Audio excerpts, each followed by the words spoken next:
If you're making the biggest move of your life to a brand new country, why don't you get a big celebrity from that country to come to your house and talk to you all about it? That's what I did. Here's me and Scott Thompson from Kids in the Hall.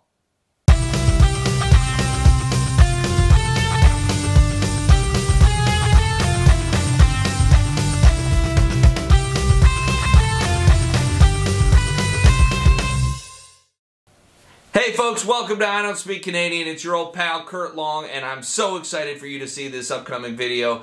I shot this a while back, as you will tell, obviously, from the video. I got a beard, I'm a little heavier, and sweatier. But we shot this about 4 months ago with my pal Scott Thompson, and he was absolutely just what a great guy. He took time out of his busy schedule to come talk to me in my house about my move to Canada. He didn't have to do that, and I really appreciate it, Scott. So if you're watching, thank you so much. We had a great conversation.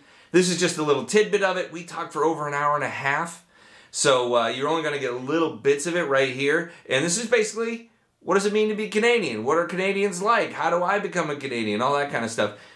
I think you'll like this. Make sure you subscribe so you can see the rest of the interview. We're going to dole it out little piece by piece over the coming weeks. So make sure you hit the subscribe button, notification, so you know when those pieces come out. And also follow me on Instagram if you don't mind, at I Don't Speak Canadian. I'll follow you back. You know, I try to get in there, hit the thumb and like button and click and all that stuff. I like looking at people's pictures of food. But for now, please enjoy my conversation with Scott Thompson. Hi, welcome to I Don't Speak Canadian. I'm Kurt Long, the titular I in that last sentence. I'm moving up to Canada with my family, and although I'm very excited about this exotic land that I'm about to be a part of, I'm also a little nervous. There's a lot I don't know. But luckily, Canada's not just a nation of funny accents, they're also a nation of funny people, and I've got one here today to help me out with my new journey. Please welcome Scott Thompson. There. Scott. How's it going, eh? Pleasure. Oh, see? That's what I was talking about with the funny accents part. Oh, yeah. So, tell me a little bit about your experience as a Canadian. What does it mean to be a Canadian? Well, Dave Foley says Canadians are Americans without a gun. But that's not really true. We have lots of guns. We're just Americans without a handgun. Okay. I don't know. What's it mean? It's just I don't know. It's hard to say. I mean... Is there a sense of pride? Very much so. Okay. Yeah, I'm very proud about being Canadian. Yes, I am. So what would the source of pride come from? Is it about just the general personalities of Canadians? Is it something that... Canadians are very nice. Yes. I think that, people are very civil, and that I'm proud of. I'm not personally civil, but I'm proud that I come from a nation of civil people. And we're almost too polite. I think that's actually kind of our downfall. I was going to say, do you ever feel like people take advantage of Canadians? Very much so, yeah. Because I say yes to everything. Like they invited them onto their show, and then, I go, yeah, of course, I'll do your podcast. That's of course the first thing I want to do. Yeah, of course. I get back on a Wednesday. I've been on the road for weeks. Of course, I'll do it. Are Canadians vain? Yeah. In general, yeah, I think so. I mean, as a nation? Yeah. No, because as a nation, it's considered... I mean, individually, obviously, of course. Can be, right? I mean, as a nation, not really, no. It's considered improper to brag. It's considered improper to talk about yourself too much. Okay. So the nation, as an identity, being too braggy is not looked at as good. Like a Donald Trump would never happen in Canada. Right. That kind of behavior would just not fly. That's why it surprised me when Ford got in office. Well, Doug Ford is going to be the Premier of Ontario. Right? How is that? Well, because he's not... Is that because it's Ontario? Well, I honestly don't know. I haven't been following the whole story. Oh, okay, good. I mean, so much of it is a backlash against Kathleen Wynne, the Liberal. Right. I don't really know. But Doug Ford's not Rob Ford. No, Rob was a little bit of a different character. But he was sort of like you were saying about Donald Trump, a little bit more... braggadocious. See, Rob Ford had charisma. That's true. I don't think Doug Ford has charisma. Like, you can say everything you like about Trump. He does have charisma. No, yeah, definitely. But that was hard for you to even admit. It was hard you for actually, me to admit. Lift your head up and, grab extra oxygen. He's our president. Can you not give him anything? No, I find what if he brings peace to Korea? If he does, I will give him. Will you credit give where that it's to due. him? Of course, I'll give him credit where it's due. I'm not leaving this country because of Donald Trump.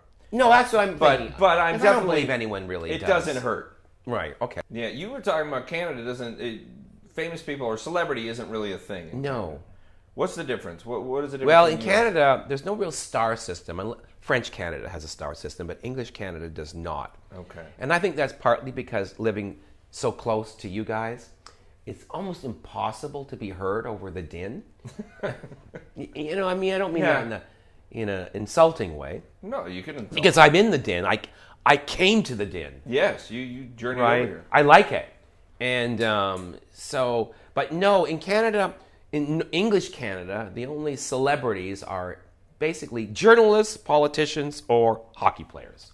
That's it. And unless you make it in America, like in order to be a proper star, like in show business of any kind, like like a singer-songwriter or an actor or a comedian. Celine Dion, Ryan Reynolds. Yeah, but Celine Dion's different because she's French. Okay. So she would have been a star anyways in French Canada. Okay. But you have to make it here. Like the Kids in the Hall were never really stars until we made it here.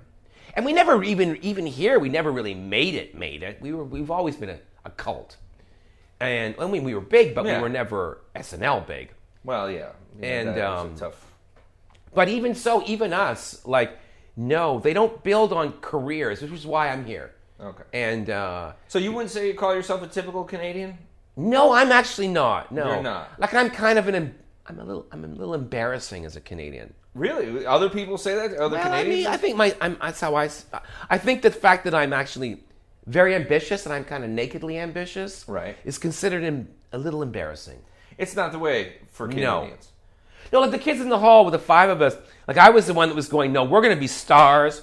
We're going to shake up the industry. We're going to change comedy. And they'd be like, well, let's just make a good show. And I'm like, no, we're going to be dazzling stars. And that's embarrassing. They don't like it. No, it's considered the cult. Like your mom, like that sort of that temperament of somebody who's like, it's not an emergency yet, or it's the same sort of thing. Like, let's not make a fuss. The number one thing that my mother would say to all of us was, "Who's looking at you?" Whatever it would be, everything was, "Who's looking at you?" In other words, no one's looking at you. It's called the tall poppy syndrome. So when something a poppy is bigger or taller or shines brighter or has more brighter plumage than other poppies, it's cut down. And America, worships people that stick out, and that's what I think has made you great. Is that you're not embarrassed about that? Well, I'm embarrassed about it, but to a certain extent, like the Kardashians, if you were like somebody who's but then you're confused for being celebrity. Yeah, but you're confused. I mean, not that you're confusing, but they are famous for being famous, and they haven't really accomplished anything. But I'm talking about things like going to the moon, for example. Right. Okay. That sort of thing. There's a lot of ambition with the United States with that. And I find that exciting. Okay. So anything like if it's not just fame for fame's sake, but if it's like we want to be the first on the moon, we want to be like the most best. And I think you're having I think right now you're in the middle of a crisis of confidence. Yeah. And you're having you're questioning that way of looking at the world. Right. And because you've lost your place, I think. Yeah. You've slipped. You're no longer, I mean, you still are the big man on campus, but you're slipping. And I think people are terrified of it because I don't think the United States can handle being second. I just don't know if it's a country that can handle that without enormous ugliness. We got political, didn't we? Yeah. Well, when you're moving to a whole new country, it's not just about the food and the ski slopes and the weather and all that kind of stuff. No. There's a lot of socio-political things that are going to go on and changes that you're going to have to adjust to, sacrifices you're going to have to make. You're going to lose things from one country. You're going to gain things from a new country. Not that one is better than the other as far as U.S. and Canada goes, but there were definitely a lot of issues that had us concerned in the States as far as like the gun issue was a big concern for my wife and I. But turns out Canada's got their issues as well. Scott Thompson tells me about his issue with a school shooting.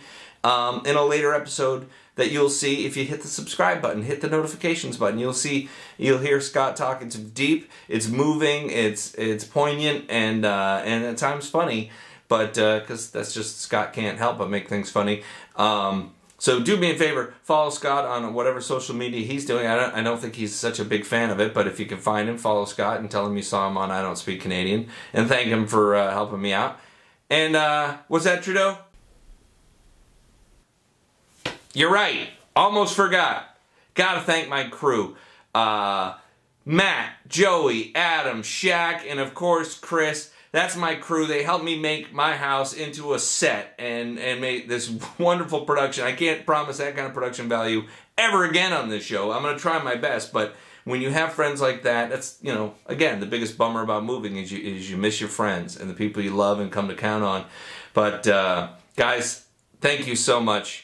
You mean the world to me, and I miss you like crazy.